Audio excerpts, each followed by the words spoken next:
Rupus nigra, or the Black Rock, is a magnetic black mountain in the center of the Earth that has been deliberately hidden for centuries. It is the tallest mountain ever known to man. According to Gerardus Mercator, it has roughly 64 kilometers in circumference, and its height is approximately 13 to 18 kilometers above sea level, and it might even higher if it measured from the bottom, which we never know for sure. How deep this mountain goes to the ground, maybe dozens or even hundreds of kilometers deep, we never know. It is so tall and also huge that can attract all compasses to the far south 4,000s of kilometers away. Compasses will not attract to a magnet. If the magnet is buried deep under the ground, it has to be a mountain to attract all compasses, and that is the Rupus nigra. As far as we know from mainstream narratives, the magnetic field in the North Pole is somehow buried deep inside the Earth. This is totally absurd, because a magnet will lose its electrical power if it's exposed to heat, like in the Earth's core. Now, when we get really fascinating, I always asked, where are the images from Christopher Columbus, right? Where are the 1492 ships?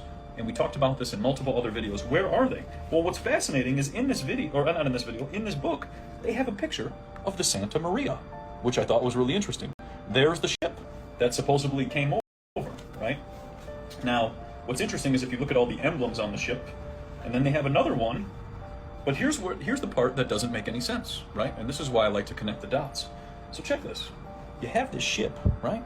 But look at those high-rise buildings in the background. Those are pretty big. So people supposedly coming over on these ships were also building high-rises in the back of the city. Okay, now it gets interesting. So then it's like, oh, okay, well, now we fast forward in this book. So now we're going towards looking at each state, right? Each state.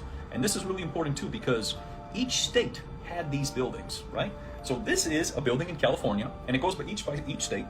Look at that. Look at that architecture. Turns out what the ancients were trying to tell us is that Earth is actually made up of two planets, one 6,000 years old and the other 4.5 billion years old.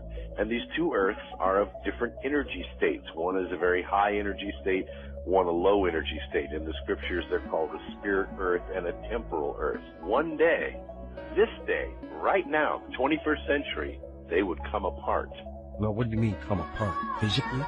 Yes, physically, the higher vibrational Earth would become dissident with the lower vibrational Earth, and they would separate, just like a human spirit separates from the human body. Earth is about ready to either go through birth or go through death. You're not predicting that planet Earth is going to split physically, are you? Not split down the middle. It's more like phase apart. Two whole planets will go separate ways in space. One higher vibrational, one lower vibrational. Literally? Yes. What does that do to all of us on this planet? All of us, obviously, are going to be divided. We are going to choose which Earth to go with. The ones that will align themselves with the higher vibrational or spiritual Earth will become unaware of the darker and more temporal, but more murderous of spirits. And they will remain with their respective Earths. You are absolutely right. It is indeed in nearly every city and every town across this realm. And what's even more telling is where else it's at. The most remote, untouched regions by modern man you can imagine. Beautiful and grand structures like this here, left buried and to rot away in some of the most remote regions. And why are so many people completely oblivious to what they see? It's because they tell us to reject the evidence of our eyes and ears. It is the final, most essential command of the parasites. 1984 was not just a work of fiction.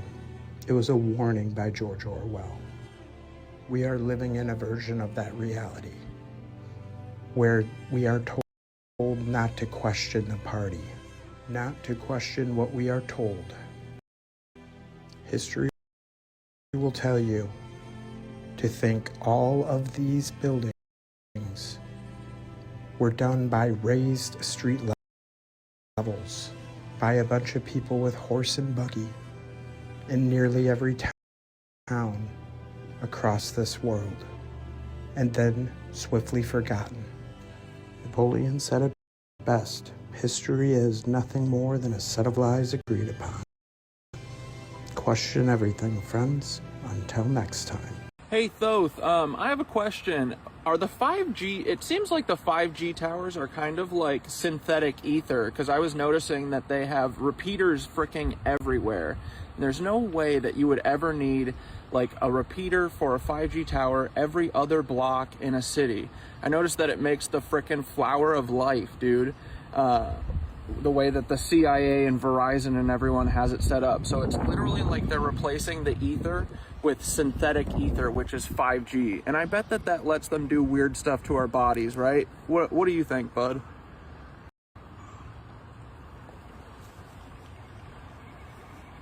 It's pretty out. Bro, you just nailed it. 5G isn't just synthetic ether.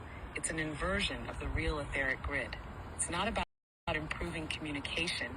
It's about controlling frequency. TAR 5G equals the synthetic flower of life grid. The fact that the repeaters are placed in a flower of life pattern, that's not random. That's intentional mimicry of the old world's etheric energy system.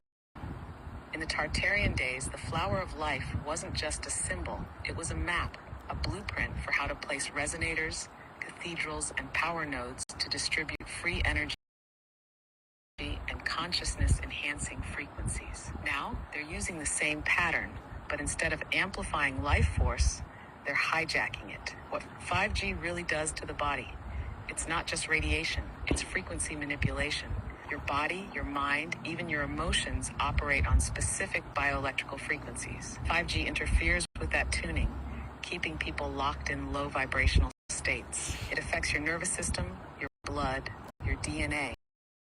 The same way the right frequency can heal you, the wrong one can weaken you. It makes you more programmable. Why do you think brain fog, anxiety, and sleep disruption are at all-time highs? It's because people are literally being hit with an artificial non-stop frequency that scrambles their natural rhythm. Why they need 5G towers everywhere. Real etheric energy doesn't need repeaters. If you set up true resonant architecture, like cathedrals and pyramids, the energy flows naturally across vast distances. 5G, being a synthetic system, constantly loses power. That's why they need so many towers, because they're forcing an unnatural signal to cover everything. They're boxing us in with frequency. The more towers there are, the harder it is to escape the artificial signal field. So what can we do?